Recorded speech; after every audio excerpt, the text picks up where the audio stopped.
Hi, it's Sally Proctor here from Releasing My Child's Potential. Welcome to my course, 5 Steps to Unlock the Neurodivergent Child in Your Classroom.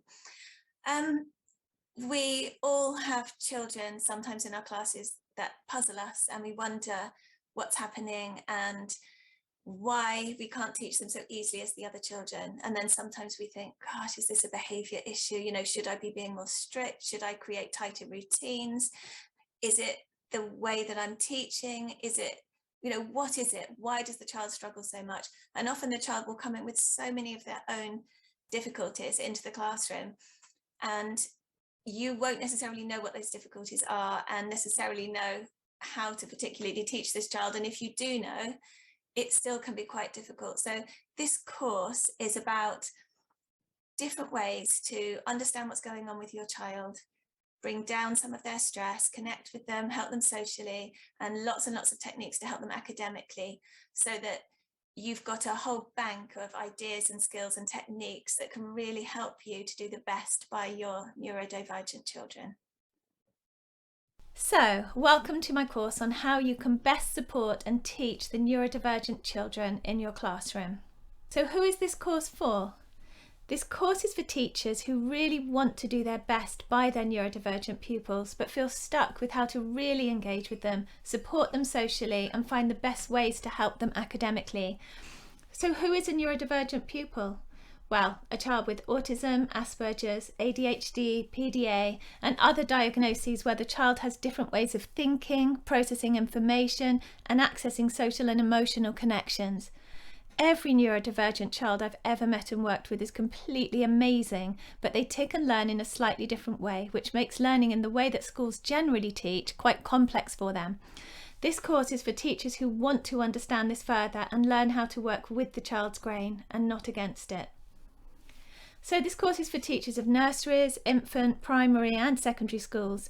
Throughout this course I use the word child, but I also mean teenager. It just saves saying both words every time. So after an introduction, there are 5 different modules. I suggest at the beginning of the course that you choose a neurodivergent child you know or have worked with to think about, and at the end of each module that you take a moment and consider how the information will affect your understanding of them to a deeper level, or how you might apply what you've just learnt to them. It helps to bring what you are learning into context. You are the expert of you, your classroom, your school, and the neurodivergent child you're teaching.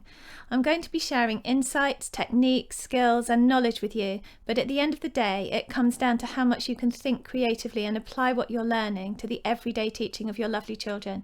There will be a lot of thinking outside the box in this course, and the need to move outside our comfort zones, but all for the sake of offering the best to the children. So what can you expect from this course?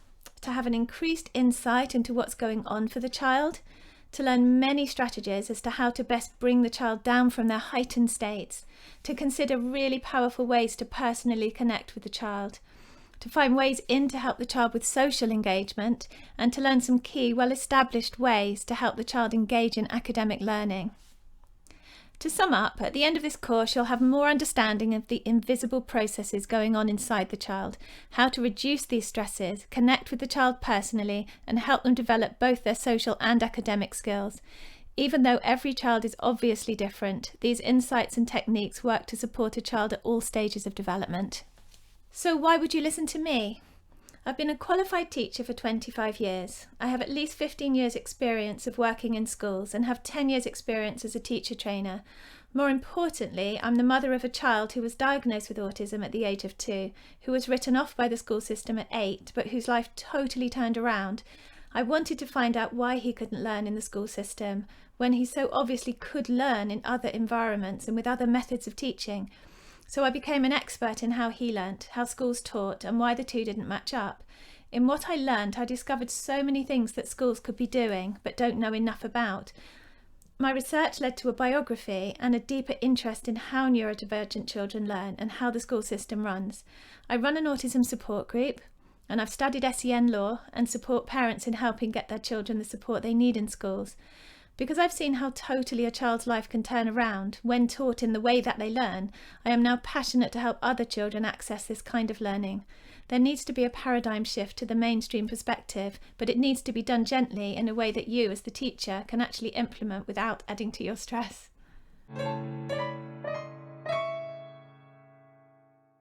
So what might you already be going through as a teacher? Endless work, lessons to plan, assessments, the need to push for good grades, unending pressure, marking, observations.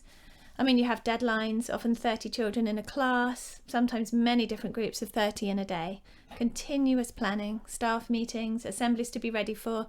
It doesn't stop. You're likely exhausted, and ideally it makes it easier when your children behave and go along with what you have extensively planned. But then you meet a child who doesn't seem to respond in the way that most of your children respond. The child seems stressed, struggles to function, doesn't seem to be making friends, can show high-level avoidance or lashing out behaviour, can't sit still or follow your lesson plans, seems to disrupt the status quo and make it very difficult for teaching. And with all this happening, you may find yourself building up the following beliefs. That this child is being naughty and disruptive on purpose. This child isn't bothering to focus and follow what I'm saying. This child has a goal to make my life difficult. I can't be a great teacher if I can't reach this child when I can reach all of my other children. This child's only purpose is to disrupt my classroom and make more work for me. This can bring up so many feelings, questions and responses, and also so many debates. So how does this apply to the child you're thinking of? I'd like you to think of how many of these thoughts, beliefs, feelings and responses you've had towards this particular child. You really need to search yourself for this. Can you think of at least 2 of these things that you have specifically felt? It might be helpful to pause the video at this point before moving on.